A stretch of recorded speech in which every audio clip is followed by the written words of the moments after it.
program, we'll take a tour of the digestive systems of different livestock species. We will cover prehension, comparison of the different digestive systems, monogastrics, or simple-stomached animals, including poultry, and take a brief look at the digestive systems of ruminants.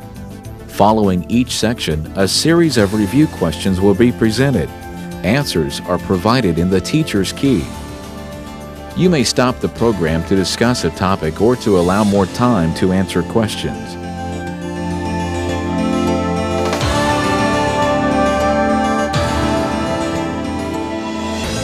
Your host is Dr. Kevin R. Pond. Dr. Pond received his Bachelor of Science degree from Cornell University and both his master's and doctorate from Texas A&M University.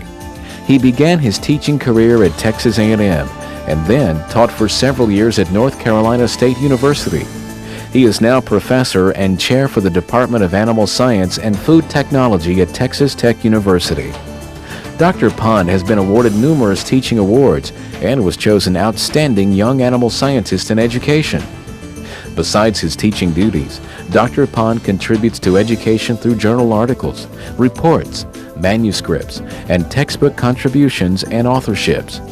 Dr. Pond is co-author of Basic Animal Nutrition and Feeding, a leading collegiate textbook for animal nutrition. Also joining us is Bo Brock, Doctor of Veterinary Medicine. Dr. Brock is a graduate of Texas A&M University. Dr. Brock assists us with the laparoscopic procedures.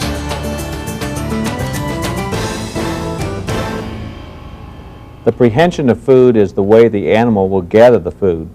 If we talk about the organ of prehension in man, it would be our hands, because we take our food with our hands and bring it to our mouth. In the case of a horse, for instance, the organ of prehension is its lip. The upper lip and lower lip will sort the grain or sort the grass and will be selecting what they want to consume, bring it to the mouth, and then consuming it. If we compare that to a cow, the organ of prehension in a cow is the tongue. It will take its tongue, will extend it from its mouth, wrap it around the forage or grass that it's trying to consume, bring it back into the mouth, bite it, and consume it. In the case of a sheep or a goat, it's very similar to that of a cow. They'll use their tongue, but they also use their lips. In fact, a sheep and goat have a split upper lip, and so it enables them to graze even closer than a cow would graze. Prehension in the chicken is somewhat different than the other livestock species in that the organ of prehension is the beak. The chicken will pick up the feed and has to use gravity to take it down to the rest of the track. So you'll see a chicken moving its head forward very rapidly to throw the material to the back of its throat where it's then swallowed. When we talk about bringing the food into the mouth, then we have to have mastication occur to break down that feed. In different species, masticate food differently. In the case of the horse, and I have a horse skull in front of me, the horse has the teeth structure such that it has teeth on both the upper and lower mandible, jaw, and these incisors are used to be able to grasp the forage once the lips have positioned them. So in the case of the horse, it's going to bite down on the forage, bring it into its mouth, and chew it and consume it. In the case of a cow, it does not have an upper incisors, it just has a dental pad. The same will be true for both sheep and goats. The animal brings the forage to their mouth, will come together with a dental pad and lower incisors, will rip the forage, bring it into the mouth, and chew it. Once the animal brings the food into the mouth, it's going to chew it with its premolars and molars. And if we look at this example of a horse's skull, if you'll notice, the teeth structure is such that only one side of the teeth can be matched together at one time. This would mean that an animal would be only chewing on one side at one time. It then might shift and move to the other side and shift and chew on that side.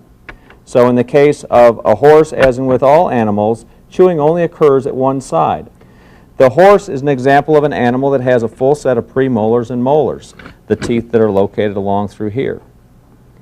It also has a full set of upper incisors and lower incisors.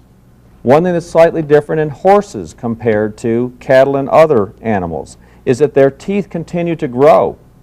Cattle, of course, are very similar to the horse, with the exception they have no upper incisors. So saying that you got bitten by a cow would be impossible unless you had your finger stuck to the back of the mouth. In sheep and goats and in cattle, they are going to ruminate. And so we will see an animal ruminate, and you'll watch an animal will chew on one side for one bolus, will then pause, will swallow, bring up another bolus, and generally they'll switch to the other side. Prepare for questions from Section 1. Prehension is a term referring to A. How an animal gathers food, B. Eating feed or forage, C. Chewing food, D. Digesting food. What is different in the mouth structure of cattle, sheep, and goats compared to horses? A. There is no difference. B. Horses do not have upper incisors. C. Cattle, sheep, and goats have a dental pad instead of upper incisors. D. Cattle, sheep, and goats do not have a true tongue.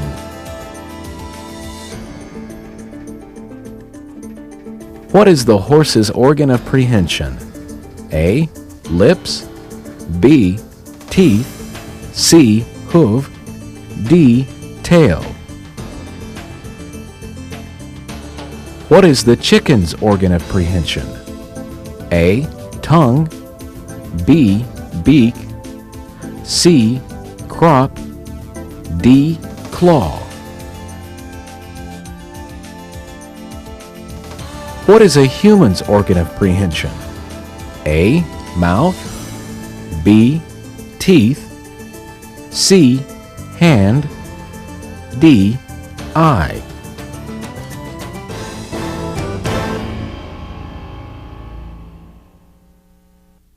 It's very important to understand quite a bit about the digestive anatomy of different species because it's very important in how we should feed them. A ruminant is an animal that has multiple compartments rather than one stomach. Examples of ruminants are cattle, sheep, and goats. A monogastric is an animal with a simple stomach. Horses, swine, and poultry are examples of monogastrics. What we'd like to do is look at the size of the horse relative to its digestive tract. And what I have in my hand is a stomach. It's a plastinated stomach, actually taken from a quarter horse. Quarter horse this was taken from was about 1,000 pounds.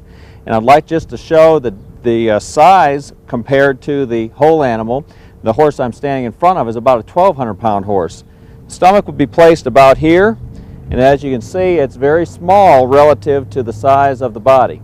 If we think about feeding 2 quarts of grain to a horse, it would fill up the entire stomach, and it would have to escape from the stomach into the small intestine. Digestive disturbances can really occur to a large extent from overfeeding of horses. The other major portion of the digestive tract that we're going to be looking at is going to be that of the cecum and proximal colon, where digestion occurs via the microbes, and that's a much larger structure.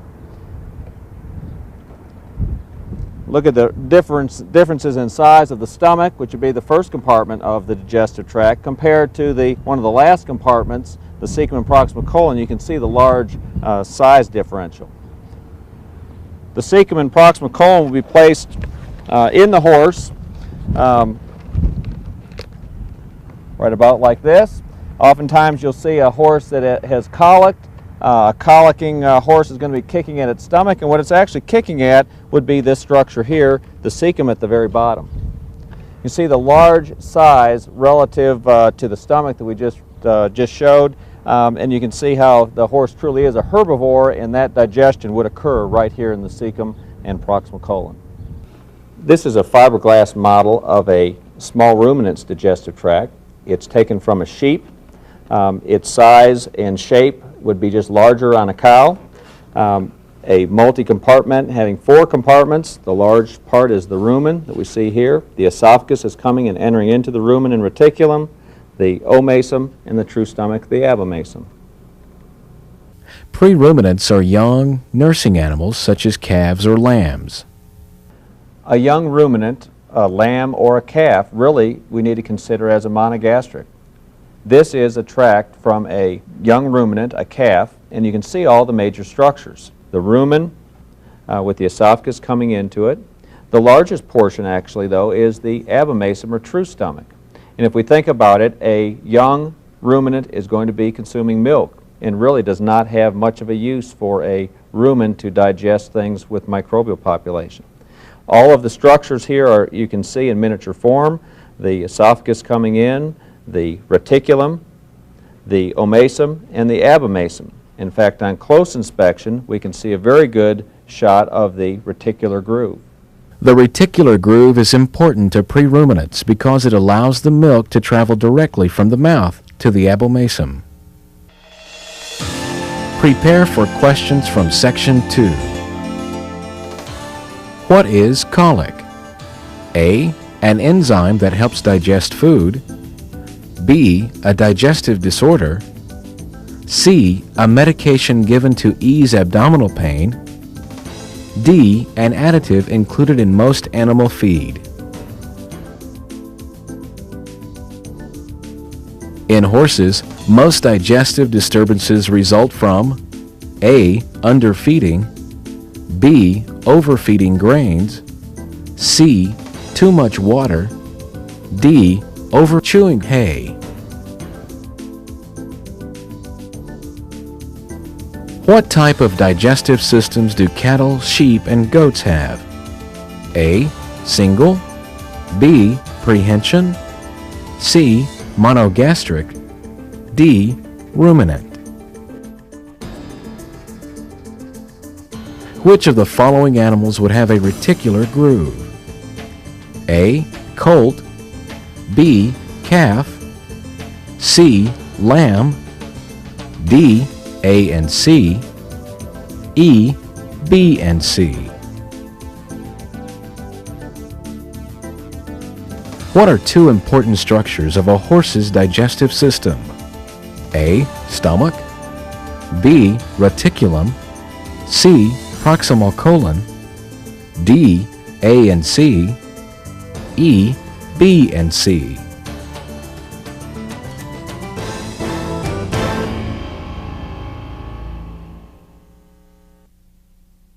220-pound pig that was just recently slaughtered, and we've removed the digestive tract. The pig would have been oriented with its head, the anterior portion, in this direction. The tail or posterior portion is here.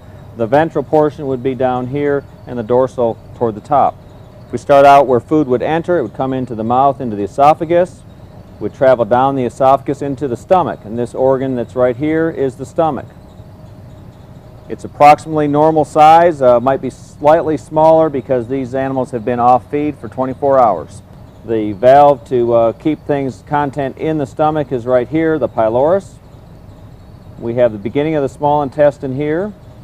I've removed the pancreas, and the bile duct was in this region to put digestive enzymes into the small intestine. Small intestine continues through here, loops back around, and then all of the material you see here is small intestine. The end of the small intestine is right here, and as it enters into the next compartment, it enters right here at this T-junction. This portion I have in my hand is the cecum. It's a blind sac. There's no exit from that area, so material could go into the cecum, or alternatively can go into the large intestine, which is right here. The large intestine is a spiral structure that spirals back on itself, comes back out through, actually comes around down through here. The end of the large intestine is there, and the rectum would be here, and feces would be eliminated from the animal at this point. Now that we've given a basic overview of the pig's gastrointestinal tract, let's go in and look closer